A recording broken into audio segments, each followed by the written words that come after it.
Kufunga na kuomba ni tendo linalopaswa kuwa sehemu ya maisha ya kila mhudumu wa huduma ya aina yoyote ile.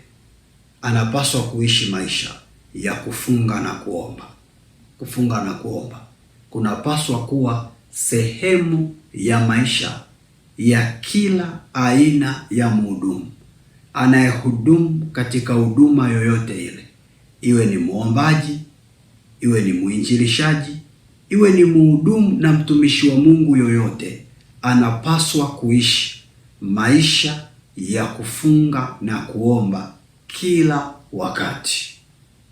Katika kile kitabu cha Injili ya Mathayo tutapata utangulizi mzuri sana. Katika kitabu cha Injili ya Mathayo ile sura ya 17 mstari wa 18 hadi wa 21. Tuangalie wote pale. Injili ya Mathayo sura ya 17 ule mstari wa 18 hadi wa 21. Injili ya Mathayo sura ya 17 mstari wa 18 hadi wa 21 inasema namna hii: Yesu akamkemea pepo naye akamtoka. Yule kijana akapona tangu saa ile. Kisha wale wanafunzi wakamwendea Yesu kwa faragha, wakasema, mbona sisi hatukuweza kumtoa? Yesu akawaambia, kwa sababu ya upungufu wa imani yenu. Kwa maana amini nawaambia, mkiwa na imani kiasi cha punje ya haradali, mtauambia mlima huu, ondoka hapa uende kule, nao utaondoka, wala halitakuwako neno lisilowezekana kwenu. Lakini namna hii haitoki ila kwa kusali na kufunga. Narudia tena mstari wa mwisho peke yake. Anasema, lakini namna hii haitoki ila kwa kusali na kufunga tu. Namna hii haitoki ila kwa kusali na kufunga. Nisikilize pole pole. Kuna mtu mmoja alikuwa na mapepo, na hayo mapepo yalikuwa yanamtesa na kumsumbua kila siku. Huyo mzazi wake akawafuata wanafunzi wa Yesu, akaenda kuwaomba waende wakamsaidie mtoto wake, kumuombea ili yale mapepo yamtoke. Wanafunzi wa Yesu wakaenda wakamuombea na kumuombea na kumuombea na kumuombea, lakini yule mgonjwa mapepo hayakumtoka. Yule mzazi hakuchoka. Alivyoona mtoto wake hajapona, akaamua kwenda kumshirikisha Yesu. Kamfuata Yesu, kamwambia Yesu, wanafunzi wako nimewafuata mara kadhaa, nimewashirikisha juu ya hitaji la mtoto wangu, lakini hakuna hata mwanafunzi mmoja ambaye ameweza kumsaidia. Yesu akamwambia, sawa, twende nipeleke alipo. Akaondoka na Yesu pale, wakafika paka pale mwanafunzi yule alipokuwepo. Yesu alipofika akamtazama namna hii, akaanza kumwombea yule mwanafunzi. Biblia inasema pale pale lile pepo likamtoka. Wanafunzi wa Yesu kile kitu kikawashangaza kidogo. Wakajiuliza, mbona sisi mara kadhaa tumemwombea huyu mtu na kumwombea ila pepo halikumtoka? Na tumemwombea kwa jina la Mungu huyu ambaye na Yesu amekuja kumwombea huyu mwanafunzi. Kwa nini alipoomba huyu pepo limetoka, ila tulipoomba sisi pepo halikutoka? Kwa kama waombaji hicho kitu kikawasumbua, kama waombaji hawakuridhika, wakaamua kumfuata Yesu kwenda kumuuliza. Wakafika wakamwambia Yesu kwamba umefanyaje mpaka hili limewezekana? Ndio maana Biblia inasema wakamwendea Yesu kwa faragha, wakasema, ina maana wakamfuata kwa siri, sehemu ya kimya kimya, wakamuoji kule kwamba mbona sisi hatukuweza kumtoa? Maana yake ni kwamba wanataka kujua tumekosea wapi hadi tusiweze, na wewe umepatia wapi hadi ukaweza. Ndio ilikuwa maana yao, wala hawakuwa na maana nyingine nje na hiyo. Hiyo tu ndio ilikuwa maana yao.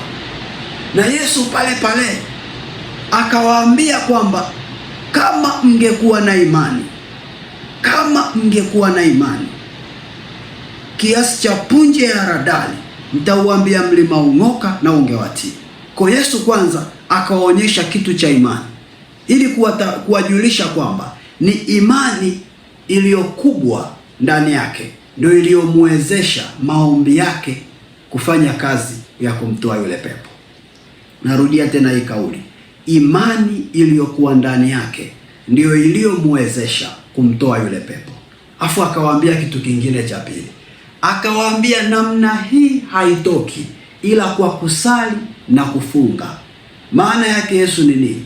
Maana yake ni kwamba kusali na kufunga, kuomba na kufunga kunaongeza imani ndani ya moyo wa muombaji. Kuomba na kufunga kunaongeza imani ndani ya moyo wa mhudumu, ndani ya moyo wa Mkristo, ndani ya moyo wa muombaji. Kila unaposali na kufunga, imani yako inaongezeka. Kwa yale maisha ambayo Yesu alikuwa anaishi ya kuomba na kufunga kila wakati, ndiye ambayo yalifanya imani yake ikawa imara, kiasi ambacho aliposimama mbele ya yule mgonjwa akaamuru mara moja, pepo toka, na likatoka. Kwa hiyo ikawapa fundisho wanafunzi wake kwamba wao kama waombaji walishindwa kumtoa yule pepo kwa sababu wao hawakuwa na maisha ya kufunga na kuomba, hawakuwa nayo, ila Yesu alikuwa nayo. Yesu binafsi, kuomba na kufunga ilikuwa ni sehemu ya maisha yake, Alikuwa anaishi maisha ya kufunga na kuomba. Wahudumu wengi huwa wanafikiri kufunga na kuomba ni mpaka pawe na tukio fulani ndio wanafikiri watafunga na kuomba. Ndio maana unakuta hata mtu kama ni muombaji akitaka kufunga na kuomba, labda amealikwa, anaambiwa labda mfano fulani, uje kwenye parokia yetu kuja kuinjilisha siku 2. Kwa anaangalia, nimepewa kuinjilisha siku 2 parokia hii. Aisee, tawezaje kweli kusimama mbele za watu? Hapa ngoja nifunge na kuomba. Ndipo unakuta mtu anafunga na kuomba. Anafunga, anaenda anainjilisha siku 2, baada ya hapo hafungi tena. Atakuja kufunga tena siku akiwa na tukio fulani. Labda tena unakuta ni muombaji anasema, nataka kuombea familia yetu, wacha nifunge siku 2 kuombea familia yetu. Ndipo anafunga tena. Kwa hiyo wahudumu wengi, waombaji wengi tunafunga kwa matukio. Hatufungi kama sehemu ya maisha, ila tunafunga kwa tukio na tukio. Ndio maana unakuta baadhi ya waombaji anasubiri tu Kwaresima ndiye anafunga. Kwaresima ikiisha hafungi tena, mpaka Kwaresima ijayo ndiye anafunga. Kwa wengi ndio tumezoea namna hiyo, tunafunga kwa matukio. Ila wapendwa, Yesu hakuwa anafunga kwa matukio, na ndiyo maana ilimtengenezea imani yenye uwezo wa lolote analoombea likawa linajibiwa. Angalia, yule mtu yuko pale ana pepo, Yesu anaitwa akamtoa yule pepo. Hakuna mahala Biblia inasema Yesu alimueleza mzazi wa yule mtu, naombeni kwanza niende nikafunge na kuomba siku 3, afu nikimaliza mafungo ndo nije nimuombee huyu mtu pepo limtoke. No. Hakuna kitu cha namna hiyo. Yesu pale pale alikemea pepo na pepo akatoka. Ingekuwa ni sisi waombaji wa leo, ungeona mtu anakuambia nimeitwa nimuombee mtu mwenye mapepo, kwanza angeogopa, afu cha pili anajipa muda, wacha nikafunge walau leo nisile ili nipate nguvu ya kumuombea. Hayo sio maisha ya huduma. Unapaswa uwe na maisha ya kufunga kila wakati, ili imani yako iwe imara, kwamba lolote litakalotokea muda wowote, tayari imani yako iko imara kulikabili.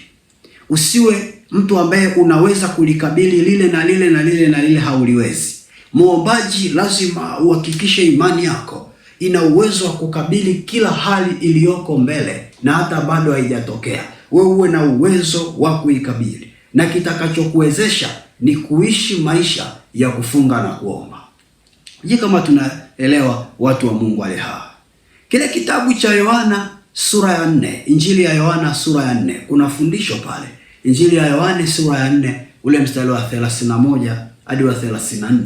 Injili ya Yohana sura ya 4 mstari wa 31 hadi wa 34. Injili ya Yohana sura ya 4 mstari wa 31 hadi 34 inasema namna hii: huko nyuma wanafunzi wakamsihi wakisema, Rabi, ule. Akawaambia, mimi ninacho chakula msichokijua ninyi. Basi wanafunzi wake wakasemezana, je, mtu alimletea chakula? Yesu akawaambia, chakula changu ndicho hiki, niatende mapenzi yake aliyenipeleka, nikaimalize kazi yake. Unaona, Yesu alikuwa anafunga kila wakati, mpaka ikafika mahala wanafunzi wake wakaamua kumfuata, kumbembeleza aende akale chakula. Ila Yesu akawaambia, mimi ninacho chakula msichokijua ninyi. Wakaanza pale pale kuulizana, je, kuna mtu amemletea chakula? Sasa nisikilize, ili swali la wao kuulizana, je, kuna mtu alimletea chakula, linatupa picha ya kwamba Yesu alikuwa hali chakula. Halikuwa hali chakula muda wote, anafunga na kuomba. Ndio ilikuwa ratiba ya maisha yake. Alikuwa na mfumo fulani wa maisha umetawaliwa na hiyo hali. Alikuwa chakula chake ni kufanya mapenzi ya Mungu. Yaani yeye aligeuza kuishi utakatifu, kuishi kwenye mapenzi ya Mungu ndiyo chakula chake. Huku kula ugali, wali, nyama na vinginevyo alihesabu si kitu, ila yeye chakula kwake ni kuishi kwenye mapenzi ya Mungu. Ndiye aliweka imani ya namna hiyo, na hakukonda wala hakufa kwa njaa. Kwa nini? Kwa sababu Mungu alikuwa pamoja naye na alimtia nguvu. Na siku zote unapofanya mafungo ambayo yameratibiwa na Roho Mtakatifu, hausikii njaa, haulegei, hauzimii, wala haulali, wala haushindwi kufanya maombi kwa sababu ya njaa. Muda wote Mungu anakutia nguvu. Tena kuna wakati unakuwa na nguvu zaidi hata ya watu ambao wanakula chakula. Na ndio maana Yesu alikuwa na nguvu ya kufanya mambo mbalimbali zaidi hata ya mitume walikuwa wanakula, yeye alikuwa hali. Muda mwingi amefunga na kuomba. Watu wa Mungu tulioko hapa, lazima hii imani ya Yesu tuikopi kama ilivyo, kwa sababu sisi role model wetu kwenye Ukristo ni Yesu. Kama waombaji, muombaji mkubwa ni Yesu. Kwa lazima tujifunze kwake, na moja ya kitu cha kuchukua kwake ni hiki cha kukubali kugeuza chakula chetu kiwe mapenzi ya Mungu, na kufunga na kuomba iwe ni sehemu ya mfumo wa maisha yetu. Si kama tuko pamoja wa Kristo. Hata watumishi wa kale katika maandiko matakatifu nao waliishi maisha ya kufunga na kuomba. Watumishi waliopita enzi za kale, wale ambao tunawasoma kwenye Biblia, na wao pia mifumo yao ya maisha ilitawaliwa na mifumo ya kufunga na kuomba. Wacha tufanye Bible study kidogo tuone. Tuanze na kile kitabu cha Wakorintho wa kwanza, ile sura ya 9 mstari wa 24 hadi wa 27. Kitabu cha Wakorintho wa kwanza, ile sura ya 9 mstari wa 24 hadi wa 27. Kitabu cha Wakorintho wa kwanza, ile sura ya 9 mstari wa 24 hadi wa 27. Inasema namna hii: je, hamjui ya kuwa wale washindanao kwa kupiga mbio hupiga mbio wote, lakini apokeaye tuzo ni mmoja? Pigeni mbio namna hii ili mpate. Na kila ashindanaye katika michezo hujizuia katika yote. Basi hao hufanya hivyo kusudi wapokee taji iharibikayo, bali sisi tupokee taji isiyoharibika. Hata mimi napiga mbio vivyo hivyo, si kama asitaye, napigana ngumi vivyo hivyo, si kama apigaye hewa, bali nautesa mwili wangu na kuutumikisha, isiwe nikiisha kuwahubiria wengine, mwenyewe niwe mtu wa kukataliwa. Unaona kitu ambacho Paulo anaongea? Anatuambia mtu anayepiga mbio, mtu anayeshindana kwenye riadha, anajizuia na kila kitu ili apate taji ya ushindi. Lakini hiyo taji ni taji iharibikayo. Anatuambia vivyo hivyo mtu ambaye anataka kupiga mbio za kuurithi ufalme wa Mungu, ina maana na yeye pia anapaswa kujizuia ili aipate taji isiyoharibika. Kukimbia riadha sio kazi nyepesi, ni kazi ngumu mno. Kama unataka kuelewa, siku moja we jaribu tu kusema ukimbie kilomita 1. Uwe tu hapo nyumbani kwako useme ngoja leo nifanye mazoezi ya kukimbia kilomita 1. Hiyo siku ndio utaelewa kukimbia riadha ni kazi ngumu kupita maelezo. Asa unakuta mtu anakimbia kilomita 5 za riadha. Wanaanza kundi kubwa la watu 100. Anatakiwa apatikane mshindi mmoja tu. Kwa mpaka apatikane huyo mshindi ndani ya kilomita 5, inambidi ajizuie na kuchoka, ajizuie na maumivu, ajizuie na pumzi kukata, ajitahidi mpaka amakamilishe hizo kilomita 5, ndipo atatangazwa kuwa mshindi. Anayeshindwa njiani haisabiki kama mshindi. Kwa kila mtu atapambana, lengo awe mshindi, apate taji iliyoandaliwa. Unakuta liko taji pale limewekewa na ofa ya hela. Biblia inasema tunapotaka kuurithi ufalme wa Mungu lazima tujizuie kama mshindana riadha anavyojizuia, kwa sababu sisi tumewekewa taji iliyo bora kuliko taji ya mshindani anayeshinda kwenye riadha.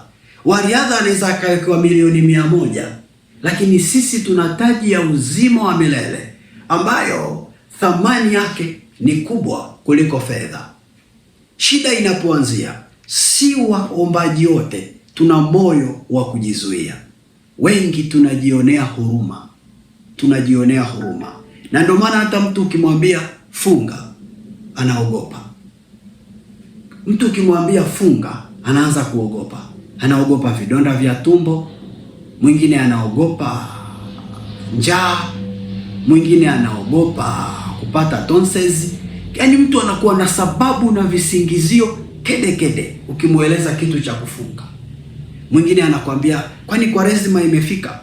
Mimi nafunga Kwaresima tu. Kwa nini? Kwa sababu anaogopa kulipa gharama ya kujizuia. Paulo anasema mimi napiga mbio hivyo hivyo, si kama mtu ambaye anapiga ngumi hewa, ila ninapiga mbio na utesa mwili na kuutumikisha. Anautesa mwili na kuutumikisha. Kwa hiyo maisha ya muombaji sio maisha ya kustarehesha mwili, sio maisha ya kuupa raha mwili, ila maisha ya muombaji ni maisha ya kuutesa mwili, ni maisha ya kuutumikisha mwili kwa ajili ya Kristo na si kwa ajili ya kitu kingine. Hapa kwenye kuutesa mwili kuna mambo mengi sana, likiwemo na la kuutesa kwa njaa kwa faida ya ufalme wa Mungu. Unautesaje mwili kwa njaa? Kwa kufunga. Kuna aina nyingi za mifungo. Kuna mfungo wa masaa 12, kuna mfungo wa masaa 24, kuna mfungo wa kavu. Iko mifungo tofauti. Inategemeana na Roho Mtakatifu amekusukuma kufanya mfungo wa namna gani. Akikusukuma kufanya mfungo wa masaa 12, tesa mwili kwa njaa hayo masaa 12. Akikusukuma kufunga mafungo ya masaa 24, tesa mwili kwa njaa katika hayo masaa 24. Akikusukuma kufunga siku 3 mfululizo, tesa mwili kwa njaa kwa hizo siku 3 mfululizo. Kama ni kavu, 3 kavu ambao huli chochote unyi chochote mpaka siku 3 ziishe, tesa mwili kwa hizo siku 3. Akikusukuma kufunga siku 21, siku 40, siku 50, tesa mwili kwa njaa.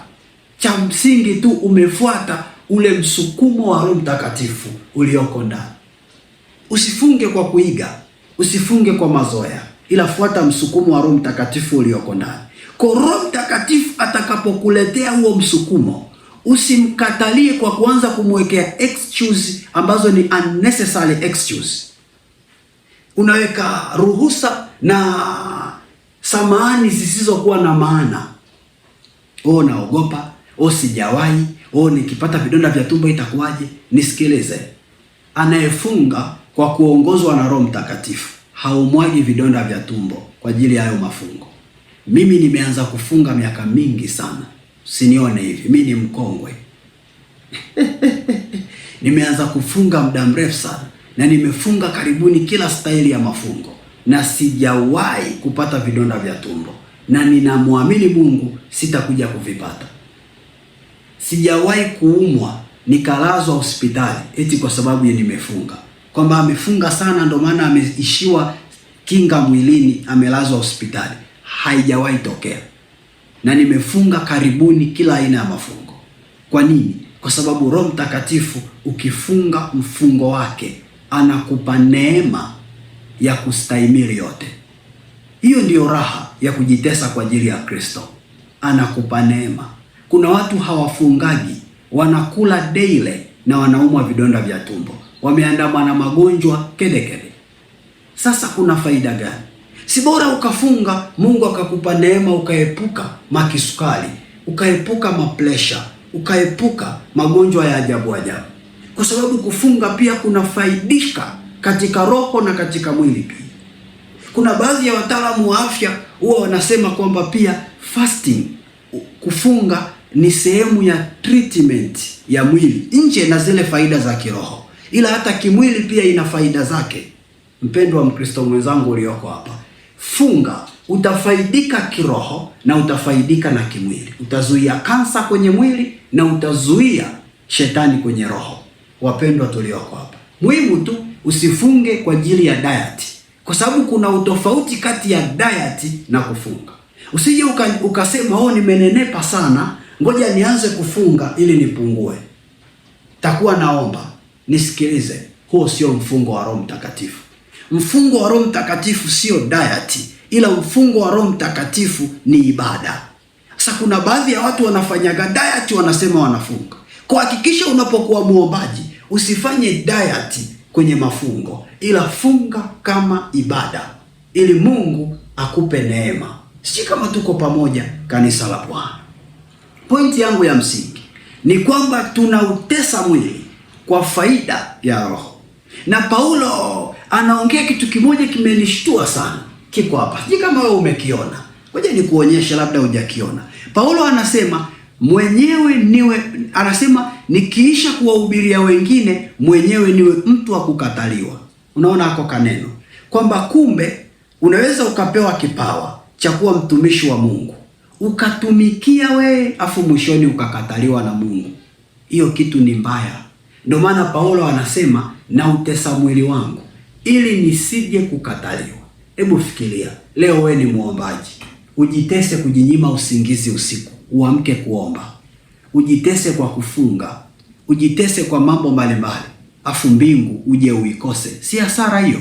Kuhakikisha unakuwa mtu wa mifungo ili roho yako iimarike, upate neema ya kuja kuirithi mbingu. Acha nikuonyeshe na kitabu kingine. Tuonyeshe na kitabu kingine cha Matendo ya Mitume, ile sura ya 14 mstari wa 22 hadi wa 23. Matendo ya Mitume sura ya 14 mstari wa 22 hadi wa 23. Matendo ya Mitume sura ya 14 mstari wa 22 hadi wa 23 inasema namna hii: wakifanya imara roho za wanafunzi na kuwaonya wakae katika ile imani, na ya kwamba imetupasa kuingia katika ufalme wa Mungu kwa njia ya dhiki nyingi. Na walipokwisha kuwachagua wazee katika kila kanisa na kuomba pamoja na kufunga, wakawaweka katika mikono ya Bwana waliyemwamini. Umeona, Paulo na Barnaba wanafika pale, wanalihubiria hili kanisa, wakazifanya imara roho za watu katika imani, wakafunga na kuomba, na waliwaeleza watu imetupasa kuingia kwenye ufalme wa Mungu kwa njia ya dhiki nyingi. Ufalme wa Mungu hatuingii lele mama, hatuingii dezo, ila tunaingia kwa dhiki nyingi. Tunaingia kwa kupitia mateso mengi, ikiwemo na ya kufunga na kuomba. Lazima tujitese, tujisulubishe. Na ndio maana kuna mahala pengine Paulo anasema na usulubisha mwili kwa ajili ya Kristo. Kwa unapofunga na kuomba, unausulubisha mwili wako kwa ajili ya kuurithi uzima wa milele. Si kama tuko pamoja kanisa la Mungu. Acha muda ni kuonyeshe walau faida 2 utakazozipata kama muombaji utakapoishi maisha ya kufunga na kuomba. Ni kuonyeshe faida 2 utakazozipata kama muombaji utakapoishi maisha ya kufunga na kuomba. Faida 2 utakazozipata kama muombaji utakapoishi maisha ya kufunga na kuomba. Tuanze na faida ya kwanza. Faida ya kwanza, unajiweka karibu na Mungu. Unajiweka karibu na Mungu. Faida ya kwanza utakayopata, unajiweka karibu na Mungu. Sawa sawa na kile kitabu cha Yoeli, ile sura ya 2 mstari wa 12 hadi wa 13. Kitabu cha Yoeli sura ya 2 mstari wa 12 hadi wa 13. Kitabu cha Yoeli sura ya 2 mstari wa 12 hadi wa 13. Inasema namna hii: lakini hata sasa, asema Bwana, nirudieni mimi kwa mioyo yenu yote, na kwa kufunga na kwa kulia na kwa kuombolea.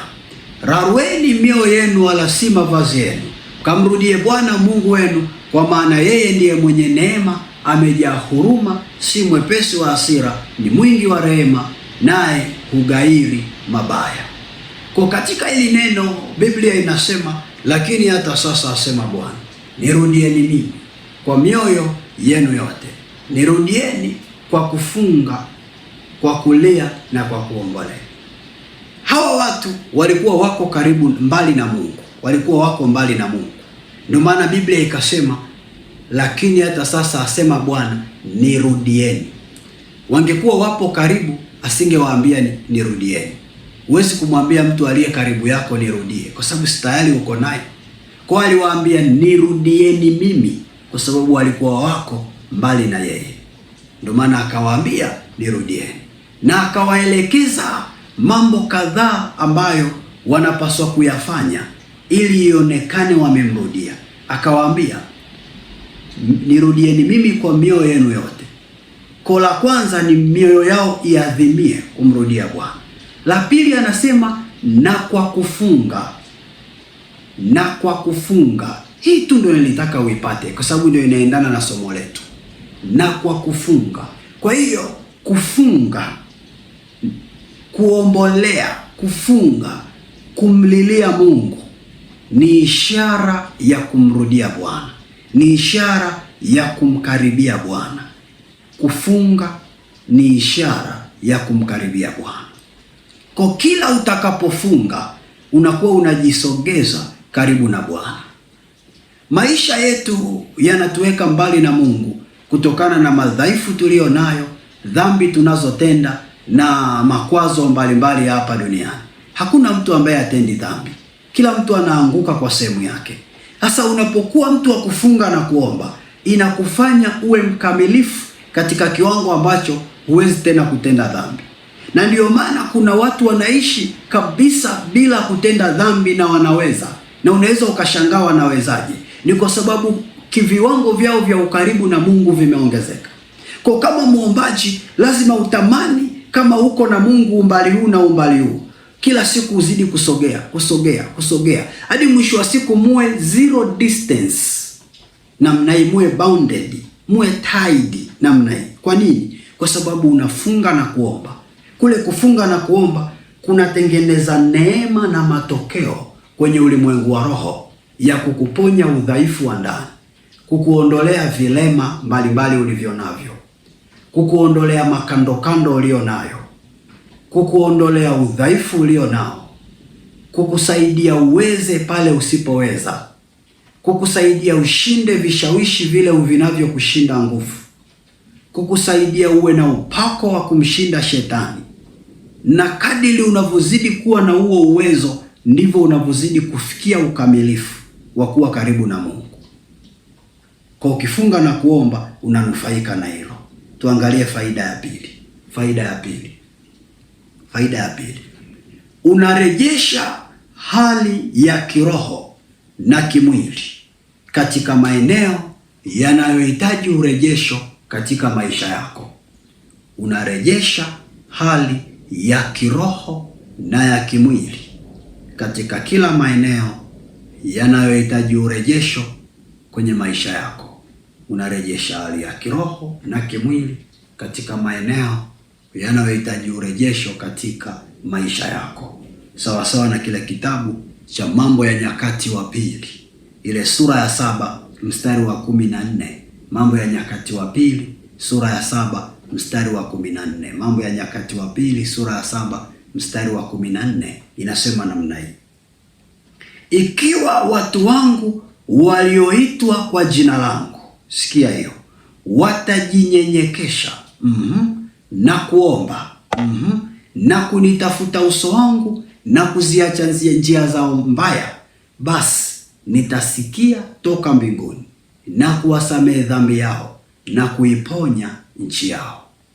Asa haya maneno ni maneno ambayo Mungu alikuwa anaongea na jamii ya watu ambao wameshambuliwa na dhambi, wameshambuliwa na magonjwa, wameshambuliwa na umaskini, wameshambuliwa na shida za familia, wameshambuliwa na kila aina ya majaribu na changamoto na vikwazo. Ndio Mungu akawaambia hao watu kama wakijinyenyekesha kwa Bwana, na akawaelekeza namna ya kujinyenyekesha, akawaambia na kuomba na kunitafuta uso na kuziacha njia zao mbaya, basi nitasikia toka mbinguni. Nisikilize polepole. Hawa watu katika ule mchakato wa kujinyenyekesha walitajiwa na kitu cha kuomba ndani yake, walitajiwa na kitu cha kuomba ndani yake. Kwa hiyo kufunga na kuomba ni ishara ya kujinyenyekesha, kuomba urejesho kwa Bwana. Kufunga na kuomba ni ishara ya kujinyenyekesha, ni ishara ya kujishusha, kuomba urejesho kwa Bwana. Kwa maana nyingine ni kwamba asiyefunga na kuomba anajikweza na kujiinua kwamba kwa nguvu zake anayaweza ya dunia hii, ila anayefunga na kuomba anakuwa ni sawa na amejishusha kwamba kwa nguvu zake hayawezi ya dunia hii, anahitaji msaada wa Mungu wa kumwezesha. Rama shekete. Naomba nirudie tena haya maneno.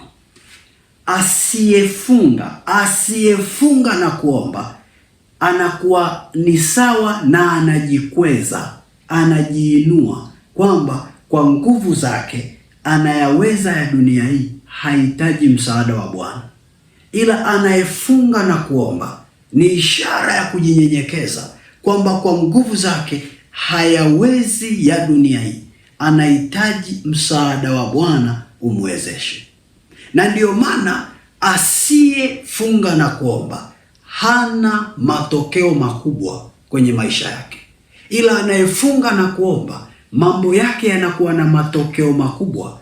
Iwe ni uombaji wake utakuwa ni uombaji wenye matokeo. Panaweza pakatokea jambo kila mtu akaliombea lisijibiwe, ila wewe unapoliombea linajibiwa. Vile vile kama ilivyokuwa kwa Yesu, wameombea wanafunzi wote halikujibiwa, alivyoombea yeye tu likajibiwa. Kwa nini? Kwa sababu yale maisha ya kufunga na kuomba yalimfanya awe mtu umuombaji mwenye kutengeneza matokeo. Ukitaka kuwa muombaji mtengeneza matokeo, muombaji mtengeneza faida, lazima maisha yako yawe katika kufunga na kuomba. Waombaji wengi hatuna urejesho wa nguvu za Mungu ndani yetu, hatuna uamsho wa nguvu za Mungu ndani yetu. Tunaomba ili mradi tunaomba kimazoea, tunaomba kisheria na si kiuamsho, kiupako. Muombaji ulioko hapa, ni eneo gani unahitaji urejesho? Ni eneo gani unahitaji urejesho? Iwe ni urejesho wa kiuchumi, iwe ni urejesho kwenye ndoa, iwe ni urejesho mahala popote pale, unahitaji kuishi maisha ya kufunga na kuomba, ndipo utapata hiyo faida ya urejesho. Na unajua hii faida inaingia automatically, direct, na anayeileta ni Mungu na si mtu. Watu wa Mungu ale hai.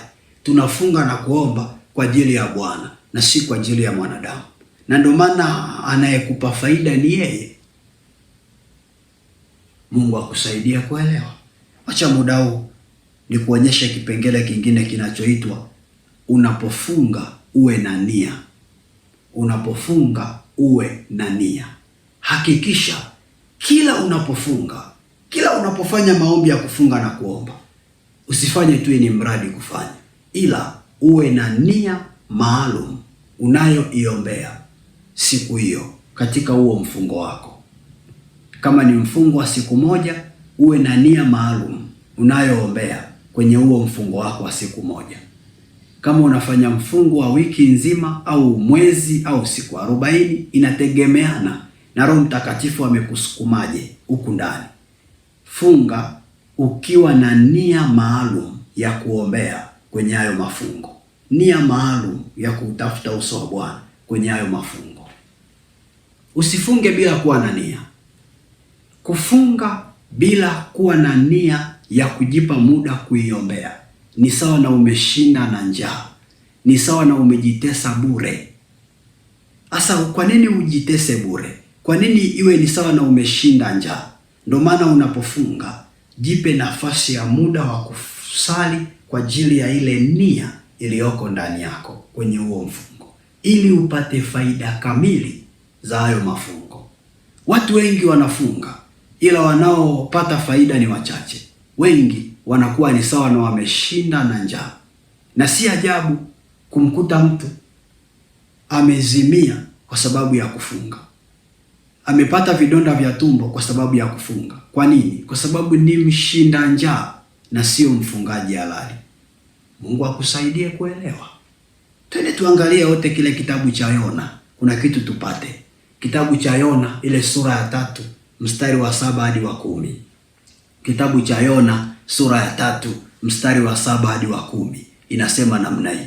Yona 3:7 hadi 10. Naye akapiga mbiu akatangaza habari katika mji wa Ninawi kwa amri ya mfalme na wakuu wake kusema, mwanadamu asionje kitu, wala wanyama, wala makundi ya ng'ombe, wala makundi ya kondoo, wasile wala wasinywe maji, bali wafunikwe nguo za magunia, mwanadamu na mnyama pia, nao wakamlilie Mungu kwa nguvu, naam, wakageuke kila mtu akaache njia yake mbaya na udhalimu ulio mkononi mwake. Na ni nani ajuaye kwamba Mungu atageuka na kugairi na kuiacha hasira yake kali ili msiangamizwe? Mungu akaona matendo yao ya kuwa wameiacha njia yao mbaya, basi Mungu akaligairi neno lile baya ambalo alisema atawatenda asilitende. Nisikilize. Hao watu wa Ninawi waliweka nia ya kufunga mji mzima, na nia yao ya kufunga ilikuwa ni kuomba toba kwa Bwana. Kwa kaambizana, mji mzima tufunge. Hamna mtu kula, hamna mtu kunywa ndani ya mji mzima. Si binadamu, si mnyama, si mfugo, kwa nia ya kuomba toba kwa Bwana. Kwa hiyo haikutokea tu kwamba mji mzima wamekaa na njaa. Ukimuuliza labda wewe umekaa na njaa kwa nini? Tumekaa tu tumeambiwa tukae na njaa. No. Ila anajua tumekaa na njaa, tuko kwenye ibada ya kuomba toba. Na mfalme akawaambia kila mtu atavaa magunia. Ina maana ile kuvaa magunia ni ishara ya kwamba atakaa mkao wa sala, kama nimefunga, niko kwenye sala ya kuomba toba. Ndiyo nia tunayoiongelea hapa. Kwa Mkristo mwenzangu naye nitazama na kunisikiliza, popote unapofunga, hakikisha umeweka nia, na nia unaipata kwa Roho Mtakatifu, kwa sababu unajua kufunga ni msukumo wa Roho Mtakatifu, sio msukumo wa akili ya mtu. Kwa Roho Mtakatifu anapokupa mzigo, funga kwa ajili hiyo. Ndiyo nia. Siku hiyo uliofunga, si kwamba usiende kazini, nenda kazini, ila siku isipite hujajitenga mahali kusali kwa ajili ya hiyo nia uliofunga. Hata huko kazini, tafuta mahala, jitenge usali. Jitenge. Haiwezekani ukakosa mahala pa kujitenga kusali. Hata chooni unaweza ukajitenga kusali chooni. Haiwezekani ukakosa mahala pa kujitenga kusali. Mungu anasikiliza popote. Maana kuna mahala pengine pako tighted, kila mahala pamebana. Si unasema unaenda chooni, unaenda kusali. Mpendwa, hakuna mahala utakosa upenyo wa kusali. Tenga huo muda. Hatuongelei kusali masaa kadhaa, tunaongelea kusali kwa kufuata msukumo wa ndani. Sali kwa ajili ya ile nia yako. Tena ni vizuri unasali asubuhi unapoamka, unasali mchana, unasali na jioni. Na muda wote ambao utasikia tu msukumo wa kusali, sali. Kama maisha yako Mungu amekupa neema, umefikia kiwango fulani cha maisha, ikiwezekana kama una uhuru, nenda hata mahala kajitenge. Kama ni mlimani, nenda mlimani, kakae mlimani siku hiyo masaa kadhaa ukisali na kutafakari juu ya ile nia yako. Kama unaweza kwenda kwenye zile center za mafungo mbalimbali zilizopo zinazotambulika na kanisa kama Betheli, Vikindu na maeneo mbalimbali, nenda kasali, kajitenge hapo. Hii inategemeana na uwezo wako. Kama una hiyo neema, nenda kajitenge, sali. Kama nyumbani kwako pametulia, kaa hapo, sali.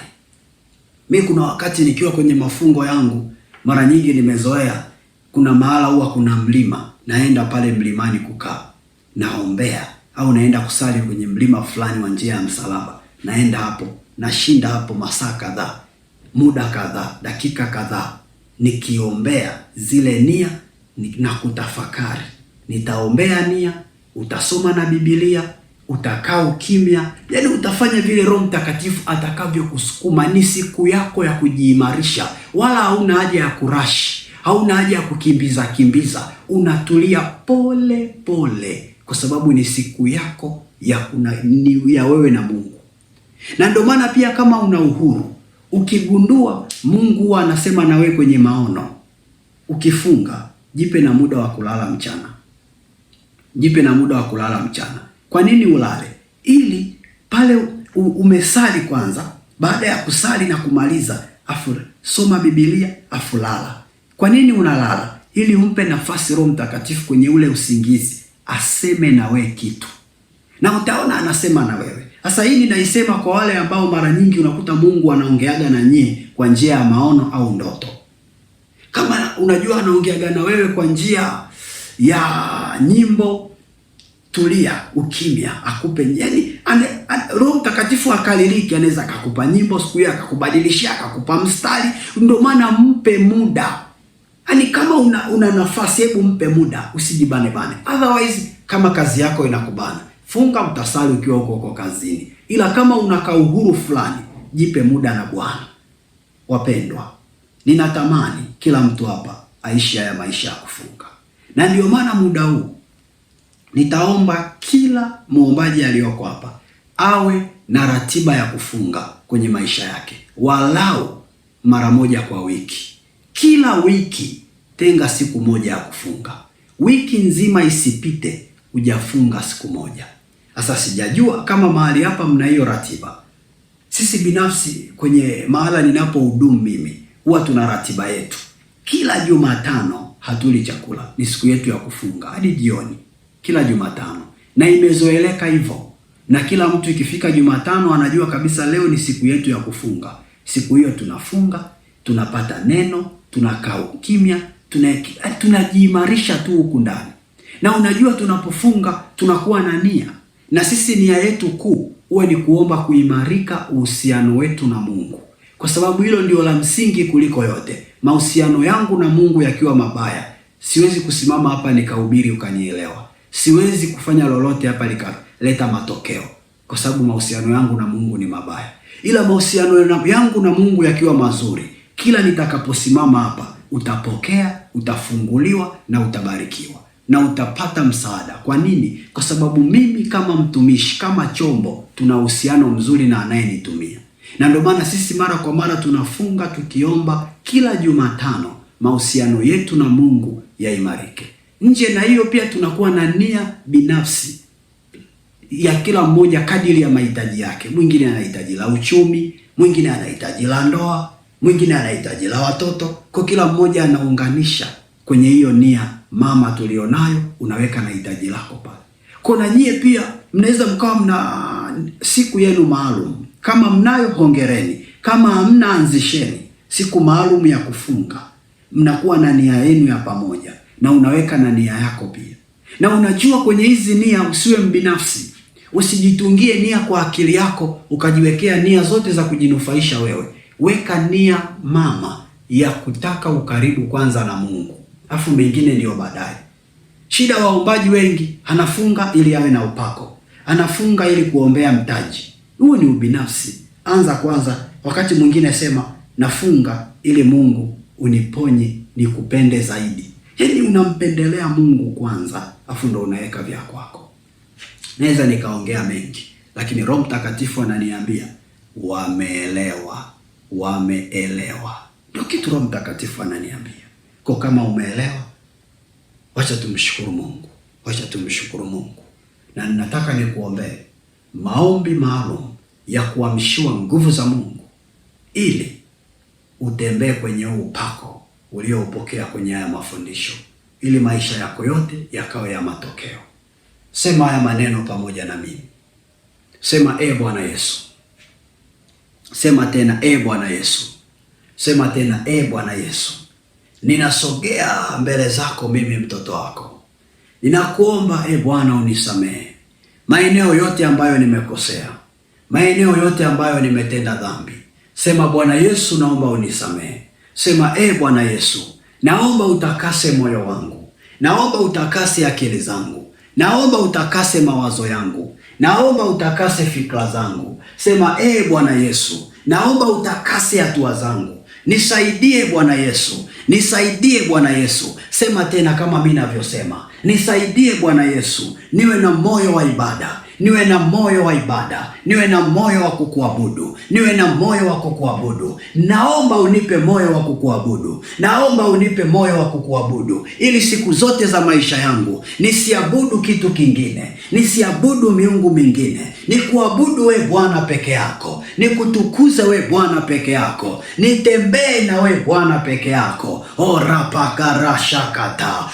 Yesu, naomba nguvu yako. Roho Mtakatifu, naomba nguvu yako, ili haya mafundisho ulionifundisha Baba nisisahau, Baba nisisahau, nitembee nayo siku zote, ili na mimi niweze kusimama kama Yesu ulivyosimama. Kila uliloombea Baba lilijibiwa. Nisaidie na mimi kama muombaji niwe na hiyo nguvu, niwe na hiyo imani, niwe na hiyo imani. Napokea kutoka kwako hiyo nguvu sasa, hiyo nguvu sasa. Napokea, napokea kwa jina la Yesu, kwa jina la Yesu, kwa jina la Yesu, kwa jina la Yesu, kwa jina la Yesu, kwa jina la Yesu, kwa jina la Yesu. Napokea hiyo nguvu, napokea hiyo nguvu.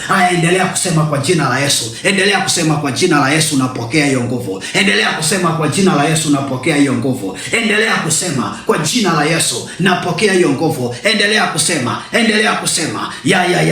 Na kuna watu wanapokea, kuna watu wanapokea, kuna watu wanapokea. Ndio, pokea hiyo nguvu. Pokea hiyo nguvu kwa jina la Yesu, kwa jina la Yesu. Pokea hiyo nguvu, pokea hiyo nguvu, pokea hiyo nguvu paka kwenye hiyo mikono inayotetemeka. Pokea hiyo nguvu, pokea hiyo nguvu kwa jina la Yesu Kristo, kwa jina la Yesu Kristo. Kuanzia sasa ukawe muombaji shujaa na hodari kwa jina la Yesu. Pokea upako, upako, upako mahala ulipo. Pokea kwa jina la Yesu Kristo. Ukawe muombaji unayeleta faida kwenye kanisa. Orapashakata, orapashakata. Kama ndani yako unasikia kunena kwa lugha, endelea kunena. Kadiri unavyonena kuna kitu kinaongezeka ndani yako. Rapashakata, rapashakata, rapashakata. Ninaita mafuta ya Roho Mtakatifu, mafuta ya Roho Mtakatifu, mafuta ya Roho Mtakatifu, na kuombea ujazo, ujazo wa Roho Mtakatifu, ujazo wa Roho Mtakatifu, wa Roho Mtakatifu. Pokea Roho Mtakatifu, pokea Roho Mtakatifu, pokea hiyo nguvu ya Roho Mtakatifu ya kukuwezesha kutembea kwenye upako haya mafundisho,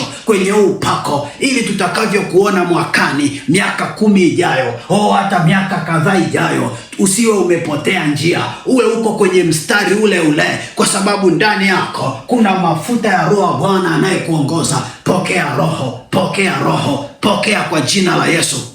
Pokea kwa jina la Yesu. Haya muombaji, endelea kusema, Roho Mtakatifu ingia ndani mwangu. Roho Mtakatifu ingia ndani mwangu. Endelea kusema hayo maneno. Endelea kusema. Sema haraka haraka. Roho Mtakatifu ingia ndani mwangu. Roho Mtakatifu ingia ndani mwangu. Kadiri unavyosema ndivyo unavyopokea. Kwa jina la Yesu. Ndio. Pokea katika jina la Yesu Kristo. Ndio, mtembelee yule mama, yule baba kwa jina la Yesu. Pokea hapo nyumbani, pokea hapo ulipo kwa jina la Yesu Kristo. Hata zile roho zilizokuwa zimekaa ndani yako zinazokupinga siku zote hazina nafasi tena. Sasa ni muda wa Roho Mtakatifu kutawala maisha yako, kuendesha maisha yako, kutamalaki maisha yako. Kuanzia leo hatua zako zitaongozwa na Roho Mtakatifu katika jina la Yesu. Hutaongozwa tena na akili yako. Pokea kwa jina la Yesu. Haya sasa, pokea furaha ya Roho Mtakatifu. Pokea kicheko cha Roho Mtakatifu. Pokea changamko la Roho Mtakatifu lenye uponyaji, lenye uzima. Rapakuria saka. Hata huo ugonjwa ulioko ndani yako uondoke leo kwa jina la Yesu. Pokea rapushakata, rakasakata, rapapayeketa. Pokea kwa jina la Yesu uamsho wa nguvu za Roho Mtakatifu. Rapakoriakata kama rapakayekesa. Pokea kwa jina la Yesu. Ndio. Rapapapa. Ninaita moto.